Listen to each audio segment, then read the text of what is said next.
আসসালামু আলাইকুম। এবার ব্যতিক্রমী একটা রেকর্ড করলেন ব্যারিস্টার আসাদুজ্জামান ফুয়াদ, এবি পার্টির সাধারণ সম্পাদক। উনি ওনার ফেসবুকে একটা ভিডিও দিয়েছিলেন জনগণের উদ্দেশ্যে ওনার নির্বাচনী খরচের জন্য। যে ওনার নির্বাচনী খরচের জন্য ওনার ব্যাংকের অ্যাকাউন্ট দিয়েছিলেন, বিকাশ নাম্বার দিয়েছিলেন, নগদ নাম্বার দিয়েছিলেন। জনগণও ব্যাপক সাড়া দিয়েছে। 3 দিনে উনি 39,63,554 টাকা ওনার অ্যাকাউন্টে জমা পড়ছে। এটা একেবারে খুবই রেকর্ড, যেখানে আমাদের দেশের রাজনীতিবিদরা নিজেদের পয়সা খরচ করে নির্বাচন করতে হয়, সেখানে ব্যারিস্টার ফুয়াদ একদম ব্যতিক্রম। উনি জনগণ থেকে হেল্প চেয়েছেন ওনার নির্বাচনী খরচের জন্য। উনি বলছেন উনি একজন সৎ রাজনীতিবিদ এবং তরুণ রাজনীতিবিদ, খুবই দেশপ্রেমিক, সবাই জানেন, এবং খুব সৎ দেশপ্রেমিক, খুবই ভালো। ওই জন্য জনগণও সাড়া দিয়েছে ব্যাপক, জনগণের ব্যাপক সাড়া পেয়েছেন উনি। এই একটা ভিডিও দিয়েছেন, এই ভিডিওর পর ব্যাপক সাড়া পেয়েছে, বুঝলেন না? 3 দিনে 39,63,554 টাকা আসছে। এটা যা তা কথা নয়। যে দেশে মানুষ রাজনীতিবিদদেরকে বিশ্বাস করে না, সেই দেশে একজন রাজনীতিবিদ ওনার নির্বাচনী খরচের জন্য 39 লাখ টাকা পেয়েছেন, এটা বিশাল ব্যাপার। আমাদের দেশের রাজনীতিবিদদেরকে মানুষ সবসময় ঘৃণা করে, নিন্দা করে এই জন্য যে ওনাদেরকে বিশ্বাস করে না মানুষ, যে ওনারা ব্যাপক দুর্নীতি করেন ক্ষমতায় গেলে। এবং এটা সত্য, গত 17 বছর যেটা মানুষ দেখেছে, ব্যাপক দুর্নীতি হয়েছে। গত 17 বছরটা এই জন্য বললাম এখানে ব্যাপক হয়েছে। শেখ হাসিনার সময় তো একেবারে লুটে পুটে দেশের অর্থনীতিটাকে একেবারে ধ্বংস করে দিয়ে গেছে। প্রত্যেকটা সরকারের সময় কম বেশি দুর্নীতি হয়েছে।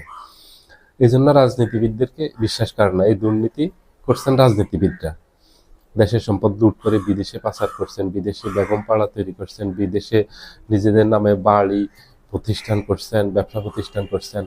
এগুলি প্রচারিত হয়েছে ব্যাপকভাবে। কিন্তু ব্যতিক্রম দেখেন, মানুষ সৎ মানুষকে এখনো পছন্দ করে। একজন ভালো মানুষ রাজনীতিতে আসুক, তাকে এখনো মানুষ পছন্দ করে। আসলে সর্বতোভাবে মানুষ তাকে সহযোগিতা করবে, সেটা আর্থিকভাবে, শারীরিকভাবে খেটে ওনার জন্য ভোট চেয়ে, ওনাকে ভোট দিয়ে, এক কথায় যতভাবে প্রয়োজন ততভাবে সহযোগিতা করবে জনগণ। যেটার প্রমাণ একেবারে এই ফুয়াদ। উনি সারা উনি ভিডিওটা দেওয়ার 48 ঘন্টার ভিতরে 39 লক্ষ টাকা উপরে, প্রায় 40 লক্ষ টাকার মতো পেয়ে গেছে। আরো দিবে মানুষ। মানুষ পছন্দ করে যারা সৎ রাজনীতিবিদ, দেশপ্রেমিক রাজনীতিবিদ, এদেরকে খুবই পছন্দ করে। মানুষ চায় যে এই ধরনের রাজনীতিবিদরা দেশের রাজনীতিতে আসুক, রাজনীতি করুক, দেশের গুণগত মান পরিবর্তন হবে রাজনীতির, এবং রাজনীতিতে যেমন ব্যাপক পরিবর্তন হবে ইতিবাচক, তেমনি দেশের স্বাধীনতা সার্বভৌমত্ব রক্ষা করবে এরা, দেশের কল্যাণে, দেশের মঙ্গলে এরা কাজ করবে, এরা জনগণের মঙ্গলে কাজ করবে। এরা নিজেদের স্বার্থে কাজ করবে না, নিজেদের মঙ্গলের কল্যাণের জন্য কাজ করবে না। এরা এদের স্ত্রী সন্তানদেরকে বিদেশে রাখার জন্য বাড়ি গাড়ি করবে না, অবৈধভাবে বিদেশে টাকা পাচার করবে না, দেশের সম্পদ লুট করবে না। এই বিশ্বাস মানুষের আছে। এই জন্য ব্যারিস্টার ফুয়াদের এই ডাকে সবাই সাড়া দিয়েছেন। এই যে উনি আবেদন করলেন যে ওনাকে হেল্প করার জন্য, নির্বাচনী খরচ নেই ওনার। কারণ উনি তো রাজনীতিতে সময় দিতে গিয়ে ওনার যে এই ওকালতি করবেন ওনার আসামের পক্ষে, সেই সময়টা উনি পান না। উনি দেশের জন্যই এই সময় দিচ্ছেন। রাজনীতির এটার অর্থ হলো উনি দেশের জন্য সময় দিচ্ছেন, মানুষের জন্য সময় দিচ্ছেন, মানুষের কথা বলতেছেন। উনি ওনার কল্যাণের কথা বলতেছেন না। ওনাকে দেখবেন, ওনার ভিডিওতে দেখবেন, আমি শুনি ওনার ভিডিও, পছন্দ করি খুব।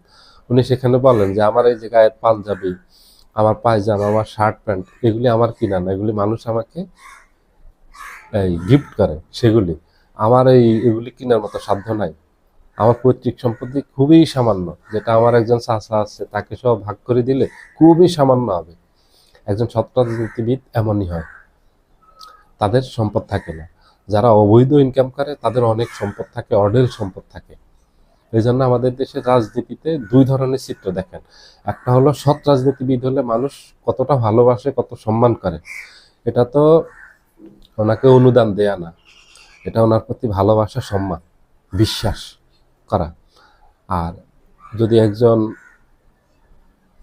দুর্নীতিবাজ রাজনীতিবিদ যারা আছেন তারা যদি চাইতেন, তাহলে মানুষ একটা টাকাও দিত না, ওদেরকে প্রত্যাখ্যান করতো। মানুষ চিনে যে কারা দেশপ্রেমিক, কারা দেশের পক্ষে কথা বলে, কারা সৎ, কারা যোগ্য। আর আসাদুজ্জামান ফুয়াদ কিন্তু যোগ্য একজন মানুষ, ওনার শিক্ষাগত যোগ্যতা খুব ভালো, দেশপ্রেমিক মানুষ, সৎ মানুষ। মানুষ এই ধরনের মানুষ পছন্দ করে, মানুষ চায় যে এই ধরনের মানুষ আরো আসুক রাজনীতিতে, যত ধরনের সহযোগিতা লাগে করবে মানুষ। সবাই ভালো থাকবেন, আল্লাহ হাফিজ।